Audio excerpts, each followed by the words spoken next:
Arema Kronos Indonesia. Ya, menarik baju dari Gustavo Lopez. Predator ini memang yang benar-benar memberikan kontribusi luar biasa bagi kubu Arema ya di musim ini. Dan memang sangat disayangkan kalau kita tidak melihat Arema lolos ke semifinal, Rendra.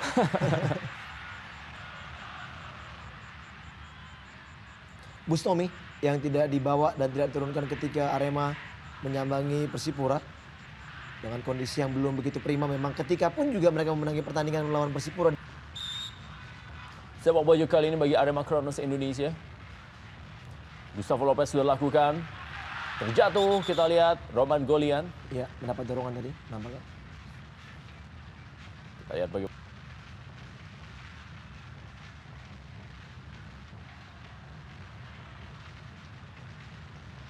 Serangan kembali kali ini Adison Alves.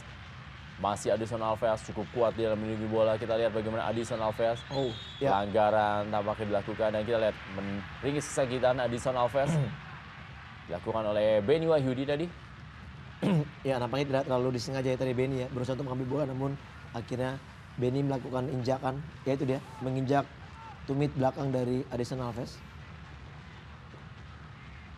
Ya, berusaha untuk mengambil bola tadi.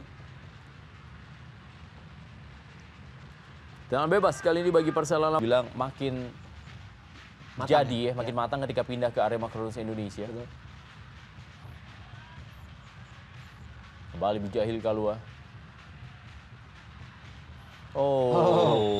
Pelanggaran dari Gustavo Lopez terhadap Danu Rosade. Beruntung tadi tidak diberikan kartu. Bagaimana pelanggaran dari Gustavo Lopez terhadap Danu Rosade. Mengaitkan kakinya. Agak nakal ya. Bukan sebuah pelanggaran. Masih Gustavo Lopez. Mencip bola berikan tadi maksudnya kepada Beto Gonçalves. Direbut oleh Suroso.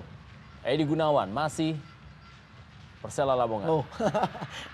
Cukup menarik ya. Edi mengira bahwa ada satu pemain mungkin yang mengalami cedera. Dan dia agak kecewa Rendra. Di mana dia bermaksud untuk melakukan atau juga memberikan atau membuang bola untuk bola fair play.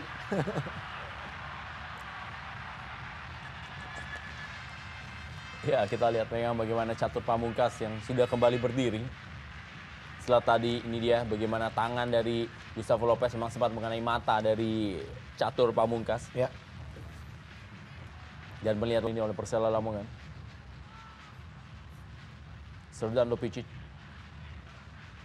Masih Srdan Lopicic. Umpan tidak berhasil dikejar oleh Bijahil Kalua. Ya, terlalu deras umpannya tadi. Sementara Srdan Lopicic mendapatkan cedera nampaknya.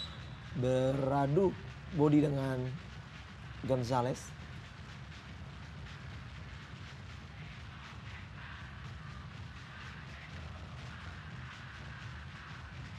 Ya, kita lihat bagaimana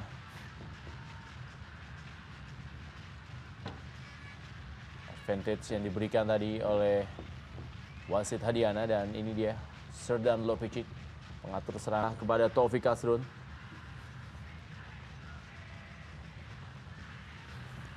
Masih Taufik Kasrun. Direbut oleh Gustavo Lopez. Ya, sedikit terlambat. Kita lihat. Namun tadi kelihatannya memang mengenai dada ya.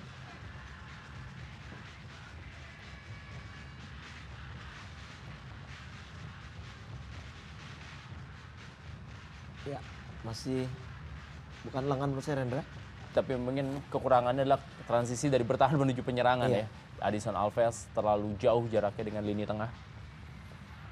Bukan pelanggaran. Benny Wahyudi kali ini masih Benny Wahyudi menguasai bola. Pelanggaran dilakukan oleh Suroso. Ya, keras dari Suroso. Pemain juga yang lama berkostum Arema ya. Kita lihat bagaimana berusaha untuk melewati Suroso. Ya, dan memang jelas yang diambil kaki bukan bola oleh Suroso. Betul.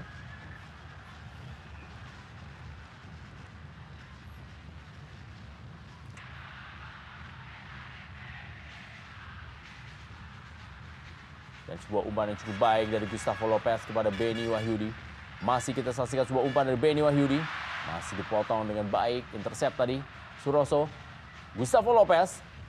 Pelanggaran dari Gustavo Lopez. Dan Rosade nampaknya.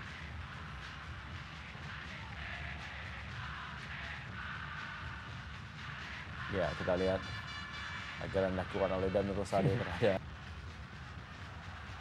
Ahmad Johan Alfarizi.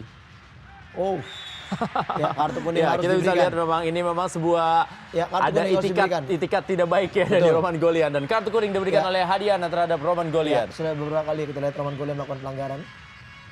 Dan akhirnya diberikan kartu kuning. Kartu kuning pertama dalam pertandingan pada malam hari ini. Ya, kartu kuning diberikan kepada Roman Golian yang memang sudah mulai kewalahan menahan. Kita lihat Benny Wahyudi. Berikan bola kembali kepada Samsul Arif. Gustavo Lopez. Masih Gustavo Lopez. Ya, kita lihat peluang kembali didapatkan. Oh, ya nampaknya penalti. Ya, kita lihat bagaimana pelanggaran cukup keras terhadap Samsul oleh Roman Golian. Ya, kembali akan kita saksikan dalam tayangan lambat bagaimana Samsul Arif dijatuhkan di dalam kotak penalti. Dan wasit Hadiana menunjukkan titik putih. Penalti untuk Arema Kronos Ya, ini Indonesia. dia. Oh, ya memang tendangan mengarah kepada kaki Samsul. Ya, walaupun bola sebenarnya sudah Betul, meninggalkan ini dia. posisi Ya, ya, tapi betul sekali. kita bisa saksikan adalah hantaman kaki dari Roman Golian yang tampaknya masih cukup kesal dengan Samsul Oh, Arif yang iya. sering menyulitkan di jantung pertahanan. Betul, terlalu lincah Rendra. Dan Samsul ya diberikan kesempatan untuk bisa menambah pundi-pundi gol ya. Ya, akan kita lihat. Ini bisakah menjadi gol ke-16 bagi Samsul Arif. Dan Samsul Arif Ya. 2-0 Arema Kronos Indonesia unggul atas Persela Lamongan. Dan gol ke-16 bagi penyerang Tim Nasional Indonesia Samsul Arif. Ya, cukup tenang, cukup dingin. Kita lihat bagaimana Samsul ya di menit injury time akhirnya menambah keunggulan bagi Arema Kronos Indonesia menjadi 2-0. Kita lihat Roni Tri Prasnanto gagal untuk bisa menghalau bola dan ke arah yang berbeda, yang bam masuk tendangan dari Samsul. Cukup dingin sekali Rendra. Sebuah gol yang sangat berarti sekali tentunya bagi Samsul Arif. Walaupun memang sangat sulit untuk bisa mengejar Paco Kemone, tapi menambah jumlah gol yang sangat baik. Kali ini bola tekanan yang coba dilakukan oleh Bijahil Kalua. Catur Pamungkas. Ya, kembali kita saksikan bagaimana Ahmad Johan Alfarizi melakukan overlapping. Ahmad Johan Alfarizi memang penampilannya musim ini juga sangat luar Ya, biasa ya untuk betul. Arema Kronos Indonesia. Dan saya pikir juga di sektor bek kiri tidak tergantikan ya.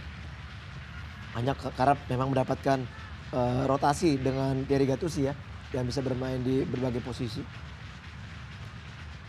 Kembali kita lihat Roman Golian melakukan pelanggaran yang cukup. Kita lihat Serdan Lopicic.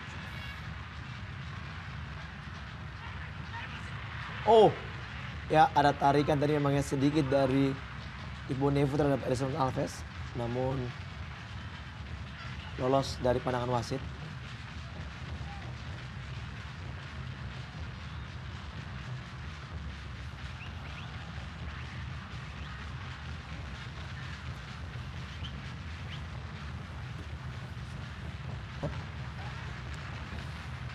Ya, kembali sebuah umpan dilakukan.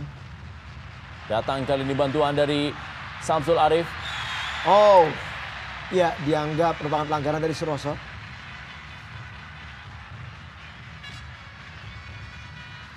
Ya, kita bisa saksikan bagaimana tadi pelanggaran dilakukan oleh Suroso terhadap Beto Gonçalves. Ya, ini dia kita lihat. Ya, Nah, bebas kali ini. Balik cukup cepat bagaimana Roman Golian sudah meninggalkan posnya, masih Gustavo Lopez. oh, Pleset Gustavo Lopez. ya dianggap melakukan tarikan tadi. Ya, dan Rosade. Ya, memang kalau kita saksikan memang posisi dari Gustavo Lopez memang sebenarnya adalah terpleset. Betul. Ya, ini dia kita lihat Dan- terpleset. Ya, dan ini satu salah ya dari sang pengadil Hadiana. Benny Wahyudi. Pelanggaran kembali terjadi.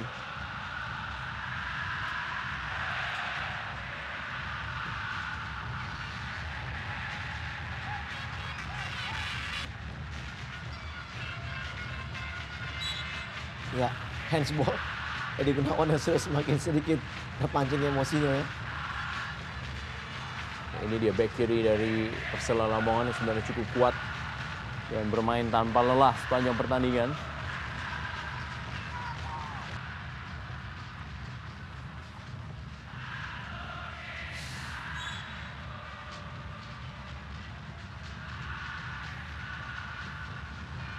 Kita lihat masih tergeletak Igede Sukadana. Balikan dilakukan oleh Gustavo Lopez. Masih ada Roman Golian. Hasil direbut kali ini oleh Bijahir Kalua.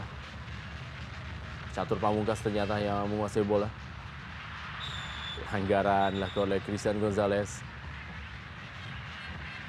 Ya, namanya kartu kuning bagi Aleco Gonzalez. 2 kali Adiana mengatakan pelanggaran dari Gonzalez. Ya, harus lebih tenang Christian Gonzalez. Karena di babak 8 besar hingga fase final nanti kartu tidak akan diputihkan. Dan ini akan menjadi sebuah kerugian apabila nanti Christian Gonzalez yang sejauh ini sudah menerima 5 kartu kuning. Dan dengan kondisi 5 kartu kuning, tim Persib Bandung, dan sementara ini kita juga saksikan. Oh, Gustavo Lopez, bola tampaknya menghantam Suroso hingga harus terkapar. Kita saksikan Suroso. Ya, mengenai ulu hati tadi ya. Cukup keras memang.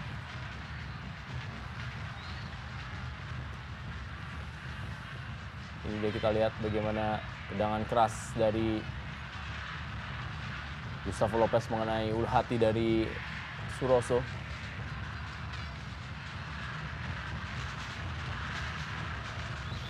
Ya, kita saksikan bagaimana para penonton di tribun dari Stadion Kanjuruhan Kabupaten Malang, dan boleh dibilang malam hari ini full house Stadion Kanjuruhan. Ya, istilah kata nih panpelnya nyayur Rendra. Laga terakhir Betul. tentunya ya. Kembali kita lihat hampir tidak ada space yang kosong. Dan ini adalah pergantian pemain terakhir dilakukan oleh Arema Kartens Indonesia, dan adalah Gustavo Lopez yang ditarik keluar digantikan oleh Irsyad Maulana. Ya, ini dia pemain muda berbakat juga yang di awal-awal cukup mentereng ya. Namun akhirnya lebih banyak mengisi bangku cadangan Rendra.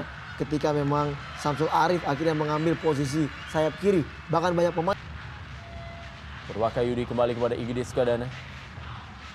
Umpan dari Igede Sukadana. Ya, tidak adanya Gustavo Lopez dan Dodok Anang, Edi Gunawan kita saksikan. Ya, tidak hadirnya Gustavo Lopez, tampaknya Igede Sukadana yang mencoba mengambil peran sebagai pembagi bola. Betul. Dan kita lihat tadi satu momen ketika bola long pass tadi, Edi Gunawan memaksakan diri untuk mengambil bola, nampaknya terjadi kram ya. Ya, ini dia. Oh, tendangan cukup akrobatik kita saksikan. Dan nampaknya pada saat landing ya, posisi yang tidak sempurna sehingga akhirnya mengalami cedera Edi Gunawan. Betul sekali, kita lihat bagaimana posisi kaki kanan tadi dari Edi Gunawan tidak sempurna. Pemain yang memang bekerja sangat keras sepanjang 87 menit, tidak berhenti berlari, terus menerus menjaga pemain lawan.